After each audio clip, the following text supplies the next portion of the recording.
Bonjour peuple de Dieu, moi c'est votre frère Michel Otaka. Ce matin je suis là devant vous pour essayer de partager la pensée de Dieu, pour échanger avec nous sur la petite pensée de Dieu. Et ma petite pensée de ce matin ou de ce jour, je l'ai intitulée La puissance de la prière. La puissance de la prière. Je crois bien que quelqu'un va me comprendre pendant que je serai en train de développer la pensée. Je suis dans Luc chapitre 3, le verset 21. Je lis au nom de Jésus-Christ.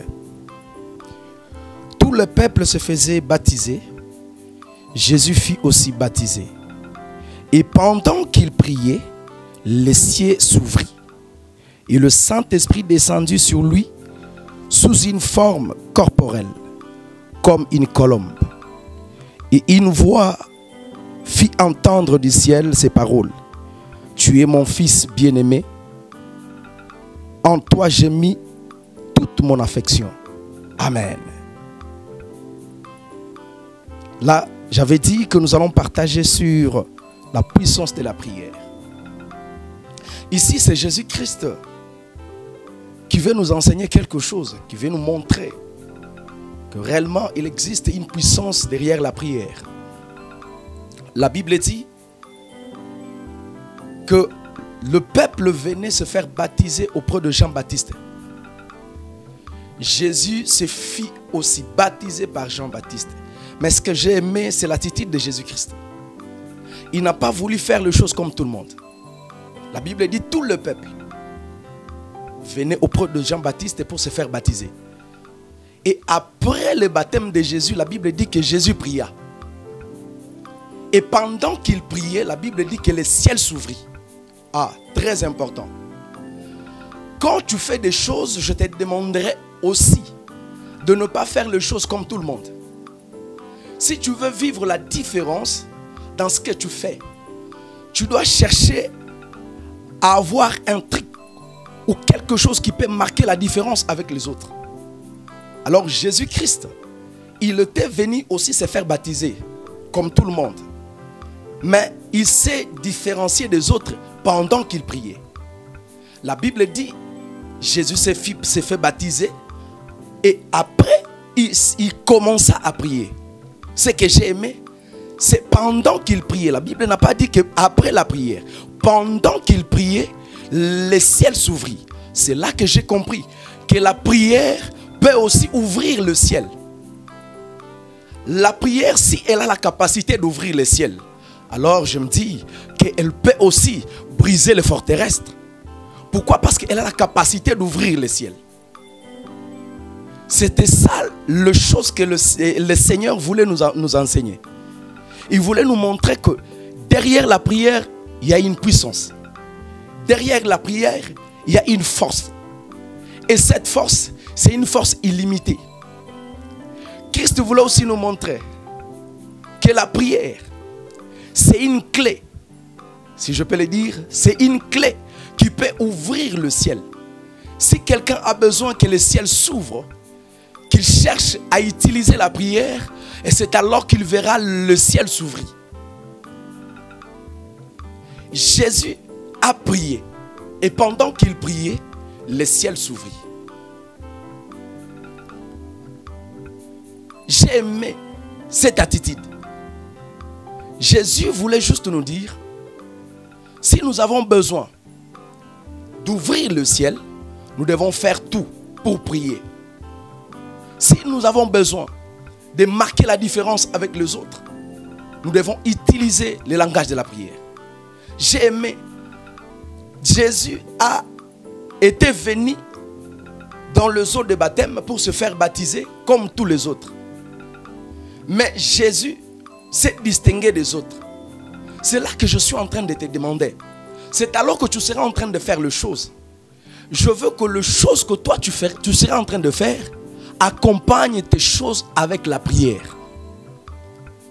tu seras en train de vendre ou en train d'exercer ton ministère, je veux que ton ministère soit un ministère qui sera accompagné par la prière. C'est alors que tu verras que ton ministère va se distinguer des autres. La Bible dit, quand Jésus a prié, le ciel s'ouvrit. Et le ciel ne s'est arrêté seulement par s'ouvrir seulement. Mais le ciel a envoyé quelque chose. Le ciel a donné quelque chose. C'est-à-dire, l'homme quand il prie, il peut ouvrir les trésors du ciel. Par la prière, tu peux ouvrir le trésor du ciel et le ciel peut te communiquer les choses qui sont cachées dans le ciel. La Bible dit que la colombe était descendue. Le Seigneur, le ciel a laissé tomber une colombe et que cette colombe était descendue sur Jésus. Alors c'est là que j'ai compris que celui qui prie, il a la capacité d'ouvrir les trésors du ciel et il prendra des choses qui sont dans le ciel et ces choses-là viendront vers lui. Parce que la colombe était venue vers Jésus. Si tu as besoin de recevoir des choses qui sont cachées dans les cieux, utilise le langage de la prière et la prière t'accordera les choses qui sont cachées dans les cieux. Amen. Et quand Jésus a prié, Jésus a pu obtenir les choses qui étaient cachées dans les cieux. Et il a reçu des choses qui étaient cachées dans les cieux. Moi, je suis en train de prier Dieu que ta prière puisse t'accorder le trésor caché dans les cieux. La Bible ne s'est pas arrêtée par là. La Bible dit que pendant qu'il priait, une voix se fit entendre dans les cieux.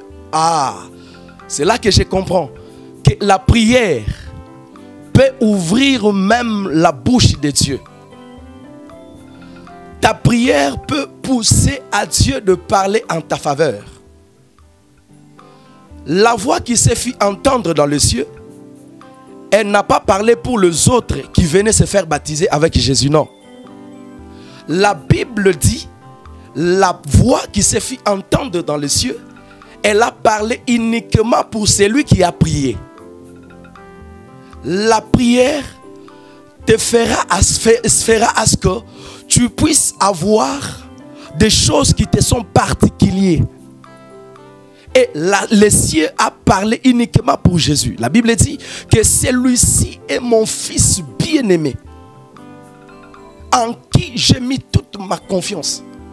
C'est là que j'ai compris que la prière, elle peut nous ouvrir la bouche de Dieu. La prière peut provoquer que Dieu puisse dire un mot sur nos vies. Et ce que Dieu dira sur nous, les paroles de Dieu sur nous, ou les mots de Dieu sur nous, ces paroles-là vont nous accorder l'assurance sur la terre. Nous serons en train de marcher avec assurance parce que depuis ce jour-là, j'ai compris que Jésus pouvait marcher avec assurance parce que la voix s'est fait entendre dans les cieux que celui-ci est mon fils bien-aimé, en qui je mis toute ma confiance. Alors, les paroles qui viennent dans le ciel nous rassurent. Alors, pour provoquer que le ciel dise un mot pour nous, il faut que nous soyons d'abord le premier à dire un mot sur la terre. Je veux que tu sois la première personne à provoquer Dieu à dire un mot sur ta vie. C'était ça l'enseignement que Christ voulait nous dire. Vous êtes sur la terre. Vous devez faire tout pour provoquer Dieu à dire un mot sur nous.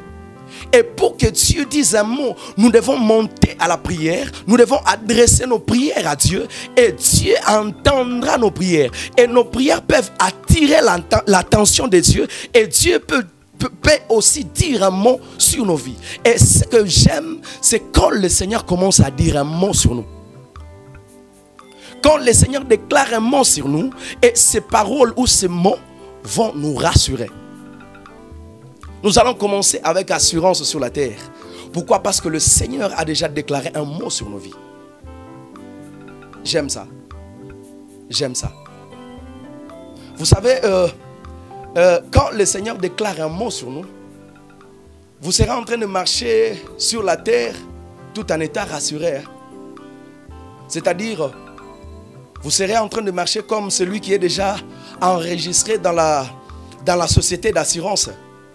Mais cette société d'assurance est dans le cieux. Vous serez en train de marcher, vous allez vous dire que non, ma vie est assurée par les cieux. Pourquoi? Parce que les cieux a déjà dit un mot sur moi. Et quoi qu'il t'arrive, tu seras rassuré. J'aime Dieu parce que le Seigneur avait déclaré un mot sur la vie de Jésus-Christ. Ah, c'est là que j'ai compris que le mot de Dieu nous fait féconder. Quelqu'un peut comprendre avec moi. Quand le Seigneur dit un mot, le mot de Dieu nous fait féconder. C'est pourquoi vous avez vu que l'animal qui était descendu, ou l'oiseau qui était descendu du ciel, il avait la forme d'une colombe. Ce n'était pas un pigeon, mais c'était un colombe. Il avait une forme féminine. C'est-à-dire pour dire que le mot qui sortira du ciel, ce mot-là viendra féconder celle qui est une femelle. C'est pourquoi la Bible me dit dans Psaume, la voix de Dieu fait enfanter les biches. Ah, c'est là que j'ai compris que c'est lui qui provoque Dieu à dire un mot sur lui. Dieu dira ces mots-là et ces mots-là viendra te faire féconder. C'est là que la Bible dit, la voix de Dieu fait enfanter le biche. Et dans son palais, tout s'écrit gloire. Ça j'aime. Quand un homme provoque Dieu, quand un homme pousse Dieu à dire un mot sur lui, et sa vie sera fécondée. Parce que tu es cette biche-là qui sera fécondée par la voix de Dieu, par le mot de Dieu. Je prie Dieu que ta vie soit fécondée lorsque Dieu dira un mot sur ta vie. Parce que la Bible dit que la voix de l'Éternel fait enfanter les biches. Tu es cette biche-là qui sera enfantée. Parce que Dieu va déclarer un mot sur ta vie. Et quand je suis en train de parler des biches, je vois l'intervention du prophète Jacob. Le prophète Jacob me dit, écoute, mon fils Nephtali, toi tu es une biche en liberté.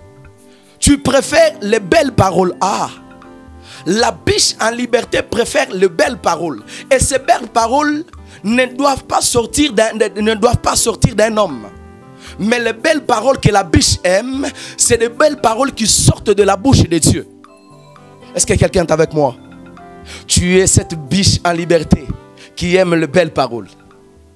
Et tu dois provoquer Dieu à prononcer des belles paroles sur ta vie. Et ce qui peut pousser à l'Éternel, pour que l'Éternel puisse prononcer des belles paroles, des paroles sur ta vie, c'est lorsque tu seras en train de prier. Ta prière peut pousser Dieu à déclarer des paroles sur ta vie. Est-ce que je parle à quelqu'un? Le prophète Jacob me dit que mon fils Nephtali, toi, tu aimes les belles paroles. Tu préfères les belles paroles. Parce que tu es une biche en liberté. Tu aimes les belles paroles. Et ces belles paroles-là te feront du bien. Ces belles paroles-là te consoleront. Ces belles paroles-là te feront féconder. Et la Bible dit, dans son palais, tout s'écrit gloire. Ah. Quand la biche sera fécondée, et ceux qui sont dans le palais de Dieu, on n'a pas dit que ceux qui sont hors le palais, mais ceux qui sont dans le palais vont dire gloire à Dieu. C'est-à-dire, lorsque l'Éternel déclarera une parole sur ta vie, les habitants ou ceux avec qui vous êtes dans la maison de Dieu, ils verront des choses que le Seigneur va t'accorder, les choses que le Seigneur va te donner, et ceux avec qui vous êtes dans la maison de Dieu, ils vont glorifier Dieu lorsqu'ils verront ces choses-là se manifester dans ta vie. Je prie le Seigneur que tu sois fécondé, que les paroles de Dieu, que la voix de Dieu, que le monde de Dieu te féconde. Je prie que tu commences à être fécondé et que tu enfantes de grandes choses. Pour qu'un homme puisse enfanter, puisse produire de grandes choses, il doit provoquer que le Seigneur puisse dire un mot. Parce que nous sommes fécondés à chaque fois que le Seigneur déclare un mot sur nos vies. Tu seras capable de produire lorsque le Seigneur va déclarer un mot sur ta vie. Je déclare que le Seigneur dise un mot sur ta vie pour que ta vie soit aussi capable de produire des choses visibles et palpables. Et lorsque les hommes verront ces choses-là, ils diront gloire à Dieu. C'est ce que le psaume voulait nous dire. La voix de l'Éternel fait enfanter les biches.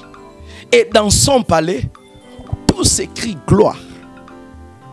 Est-ce que quelqu'un peut provoquer Dieu par sa prière?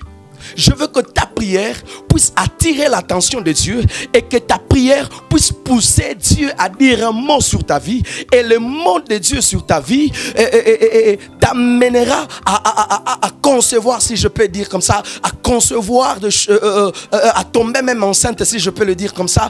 Et lorsque tu seras enceinte et tu accoucheras, tu enfanteras de grandes choses, tu enfanteras de grandes bénédictions, et ces bénédictions là seront des bénédictions visibles, des bénédictions palpables, et les gens verront ces bénédictions et ils vont glorifier l'Éternel. Est-ce que quelqu'un peut faire comme Dieu? Est-ce que quelqu'un peut faire les choses comme Jésus-Christ? Parce que Jésus-Christ était un enseignant. Tout ce que Christ faisait, c'était un enseignement pour nous. Ce n'était pas au hasard que Jésus a fait cette prière lors de son baptême. C'était un enseignement pour nous. Il nous enseignait. Il nous montrait ce que nous devons faire sur la terre. Là, Jésus n'était pas dans les cieux. Il était sur la terre pendant qu'il priait. C'était un enseignement qu'il donnait aux hommes, aux habitants de la terre. À chaque fois que vous serez en train de faire des choses sur la terre, vous devez les accompagner dans la prière. C'est là qu'intervient cette écriture qui dit: tout ce que vous faites en parole, en geste ou en parole, faites-les au nom de Jésus. C'est-à-dire faites-les accompagnez cela dans la prière. Et la prière provoquera Dieu ou va pousser Dieu à accomplir des choses que nous sommes en train de faire sur la terre. J'ai prié Dieu que ta prière ne soit pas une prière stérile. Que ta prière commence à accoucher. Que ta prière commence à te produire des choses. Et j'ai vu un centenier. Il a compris cet enseignement. Un jour, son serviteur était malade. Son serviteur souffrait de la paralysie. Son serviteur ne bougeait plus. Il était couché, malade. Le centenier est allé auprès du Seigneur. Il lui dit: Seigneur, mon serviteur est malade. Il n'a pas dit que tu ailles le guérir. Non, non, non. Il a simplement dit: je veux que tu prononces une parole sur mon serviteur qui est malade. Et mon serviteur sera guéri. Il cherchait que le Seigneur dise un mot. Sa prière était que le Seigneur puisse dire un mot sur son serviteur qui était malade. Il était en train de provoquer à Jésus ou au Seigneur de dire un mot sur son serviteur qui était malade. Même quand le Seigneur lui a dit que non, je veux y aller, je veux partir. Mais le centenier connaissait ses secrets. Il lui a dit: non, je ne veux pas que tu ailles là-bas. Prononce seulement un mot, dis seulement un mot, et mon serviteur sera guéri. Il comprenait aussi que le mot de Dieu a la capacité de courir plus vite que la marche des hommes. C'est là que j'ai compris que lorsque un homme provoque un monde de Dieu sur sa vie, le monde de Dieu va commencer à t'accorder la vitesse dans tout ce que tu commenceras à faire. Vous comprenez? C'est ce que le prophète Jacob était en train de m'enseigner. Il disait que les biches qui sont en liberté et préfèrent de belles paroles. La biche qui est en liberté, c'est moi et toi. Nous sommes des biches en liberté. Nous ne sommes plus dans la prison. Nous ne sommes plus captifs. Parce que Pierre dit que nous sommes, Christ nous a délivrés déjà de nos vaines manières de vivre de nos pères. C'est-à-dire, nous ne sommes plus captifs. Nous sommes des biches en liberté. Nous aimons les belles paroles. L'Église préfère de belles paroles. Parce que l'Église grandit par la parole. L'Église avance ou se multiplie par la parole. C'est pourquoi l'Église est appelée à aimer la parole qui sort de la bouche de Dieu.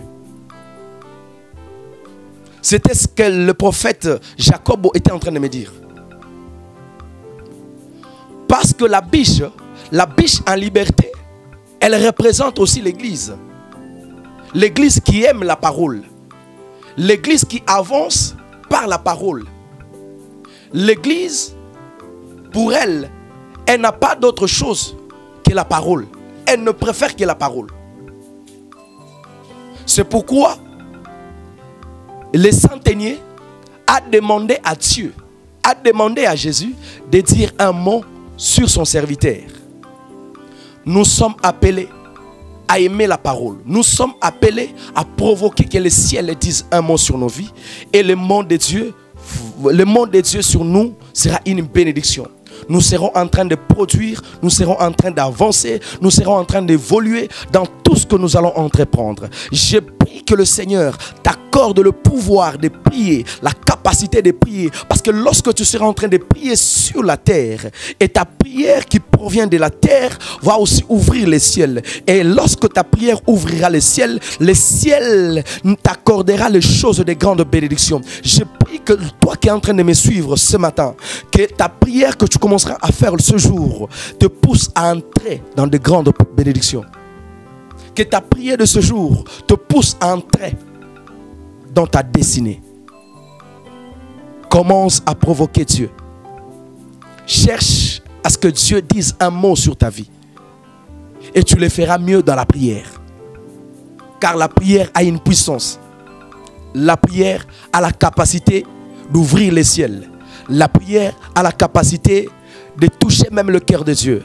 La prière a la capacité de t'accorder les bénédictions. La prière a la capacité de t'élever. Si la prière a la capacité d'ouvrir le ciel, alors sur la terre, qu'est-ce qui va te résister? Il n'y a rien qui peut te résister, toi qui pries. Commence à prier, parce que la prière peut ouvrir, peut briser même de forteresses. La prière peut t'ouvrir même de portes en fer. Je prie que le Seigneur t'accorde sa grâce, la force de continuer encore dans la prière, parce que la prière, c'est notre force. La prière, c'est notre énergie. La prière, c'est notre clé plutôt, qui peut nous aider à ouvrir les portes du ciel. Que Dieu vous bénisse. Nous allons nous revoir encore dans notre prochain numéro. Merci beaucoup, c'est votre frère Michel.